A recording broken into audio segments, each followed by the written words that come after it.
My name's Angela Rodriguez. I work with Dr. Lam in Plano, Texas, and today I'm going to be going over surgical assistant duties. My objectives today is to familiarize you with your task as a surgical assistant, provide you with an overview of your roles and the importance as a surgical assistant, and to inform you on how this position can be more than a job but a career. Some of the tasks that you will be responsible for are setting up the surgery room, assisting the surgeon during the procedure, dissecting and placing those grafts, cleaning the surgery room, sterilizing the instruments, inventory, patient follow-up, as well as other tasks. This is a clean procedure, and although this is not a sterile procedure, the rules are more flexible, but you do need to be aware of contamination. The 4 areas in our surgery center are the back table, the patient chair, the cutting station, and the surgical tray. So the back table, you'll be getting that ready for the procedure. You need to have things like the local anesthetic and the things that they'll be drawing up the tumescence, as well as instruments that you might be using throughout the day.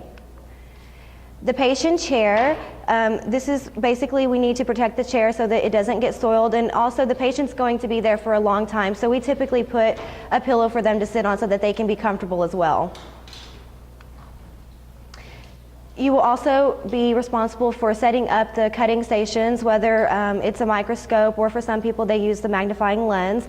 You'll also be getting your spray bottles, all of the instruments that you will be using throughout the day, as well as the thing that you will be using to store your grafts in. The surgical tray, this is where you're going to have the instruments for the surgeon to use for harvesting the donor strip, as well as doing the suturing. And some of the importance that you need to remember while setting up the room is you need to facilitate teamwork. So working together with your teammates is very important. Avoid chaos. It makes things easier for everybody. You establish an effective and productive setting, and you feel better at the end of the day because you feel like you've accomplished a good job. You've done a good job and you've kept everything the way you need it to be. And you're present and you anticipate the procedure. Assisting the surgeon, you will be keeping the patient in a steady and safe position. You're keeping the operating field clean so that nobody's getting hurt and the doctor can see what he's doing. And you're also going to be handing your instruments to the physician. You want to do this in a safe and productive manner, okay? In some offices, your job might also include administering the local anesthesia depending on your role. What you're going to be doing, you're going to be facilitating the physician's work. This enhances the experience, and you provide safety not only for your patient, but also to the doctor and yourself, and you get ownership of the care that you're providing. You will be doing also graft dissection. In graft dissection, that's where you're separating the tissue into your grafts. You need to have all of your supplies that you're going to be needing for that day. So you're going to get your blade handles, your forceps, extra blades, hemostats, or blade removers, whichever works best for you. You're going to want to have your pen and paper there for the day so that you can keep up with your grafts, so that you know how many you're doing. And also you need to have your ice as well as your graft holding solution, saline, as well as measuring tape so that you can measure the strip as it comes out, and spray bottles so that you can keep your grafts moist. And here it just shows the graft dissection. Some people use microscopes again, and some people use the lenses. It's important to know that this is a very detail-oriented process. You are in a small space. You are working close to other team members, so you need to be aware of everybody around you. You need to stay motivated, stay on task, keep yourself focused on what you're doing, and pace yourself so that you are working in a productive manner. You have a global awareness of everybody, the patient, the doctor, the other assistants, just the entire environment that you're in. Placing grafts, this is when you're going to be placing the grafts into the sites that the doctor has created on the patient's scalp. You need to be very attentive to how you handle those grafts, not to manipulate them and to damage them. Again, and like they were talking about yesterday, it's very important to pay attention to how you're distributing the grafts. You don't want to put a 3-haired graft in the hairline. So be aware of what you're doing and also of what your other teammates are doing as well. be attentive to your patient. They're not always going to tell you that they're feeling pain. So, ask them frequently throughout the day, do you need to stretch? Are you feeling anything? And then also be aware, like she said yesterday, if they're bleeding, sometimes that's a sign that they could be feeling pain. So just be aware of that. Timing and progression of the procedure. So make sure that you're working in a good manner so that you are staying at a good pace, so you are aware of how fast you're going, and also make sure that you're doing a good job as well. Here it just shows graft placement. You see the girl on the left, and she's, as we were telling you yesterday, you kind of pull and the other way you push. It just shows different positions.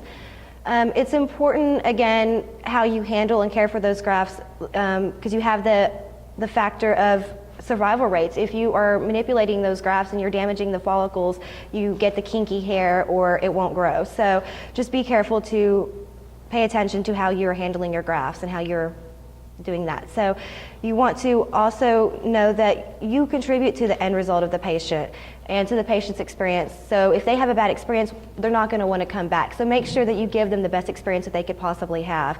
And you also contribute to whether your environment is stressed or calm. If you come in and you have crazy energy and you're all over the place, it makes the whole atmosphere bad. So just be aware of your environment and just try to stay calm. Cleaning up is, you need to make sure you dispose of all of your used items. You're putting your sharps in the sharps box. Make sure that nobody is at risk of getting injured. You collect your instruments for sterilization. Take them to the area that you're going to be cleaning your instruments. And you're taking down your cutting stations and getting rid of everything that you're done with for the day. Disinfect the entire room. So it's important to clean not only at the end of the day, but throughout the day as well. Make sure that you're cleaning, and it protects everybody, protects the patient and yourself. So here it just shows different areas that you want to make sure that you're cleaning: the doorknobs, the trash cans, chairs, the counter space, cabinet doors. All of those things are areas that you really make sure that you clean throughout the day, and again at the end of the day. By doing this, you're creating a safe and clean environment. You are preventing cross-contamination from that area to other areas of your office. And you leave the room clean and ready for the next procedure that you're going to have.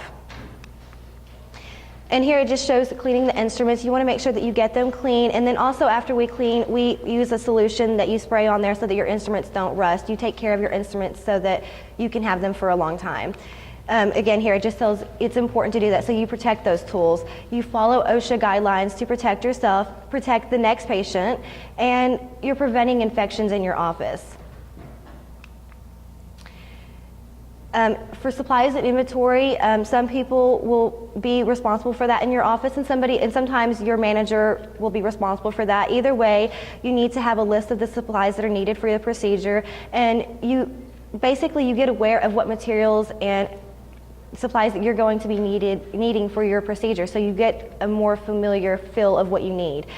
So if you're not in charge of ordering those supplies, you need to know who is in charge, and make sure that you're informing them if you need if you need instruments or blades or whatever it is that you need. Let them know. Don't wait till you run out. Let them know so that they can have that on stock for you.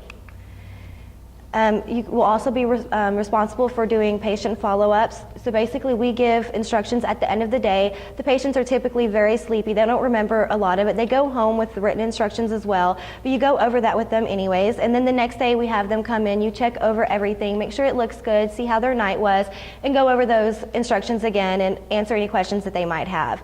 And then again, it's suture removal. You might be responsible for removing sutures depending on your office, and you'll go over those instructions again with them and answer questions at that time also. Some other tasks that you could be involved with in your office is answering the phones, answering questions, and getting consultations for the doctor. So that's important how you answer the phone. Also for preoperative patient preparation, so getting the patient prepared that day, shaving the donor area, as well as taping and getting them draped and doing things like that. We also do photos before all of our procedures, so we make sure that we have photos for them on that day, before they start their procedure. Also post-operative care, so when they come in, you're looking at things, and again, suture removal if you do that in your office. And then also patient follow-up visits. We do photos at every visit they come in so that we can monitor how they're growing, and then also we just keeps a file of how they're growing, and then that way we can really watch them. It's very important to be a surgical assistant. Your role is very important. You establish a relationship with your patients. You get to know them, and it's an opportunity to really touch their lives and make a difference. You provide them with support, and you share that knowledge with them, and you're building and securing for a future business, because their experience it means the world, because they're going to go out and tell all their friends, and this is what I had done. If they had a bad experience, their friends are not going to want to come to your office. So make sure that everything that you are doing in your office is making that experience good for them. And so basically, I just want you to really know that it is very important. It's very important. Your role is very important, because it really does have an effect on the results and the experience. And I want you to be excited about your career. Be excited, because this is really an amazing career. It's very unique, and it's amazing. It's really a good thing to be doing. And then this here is just a group photo of our office. So, thank you. This is the first time you were speaking, so this is great. Thank you.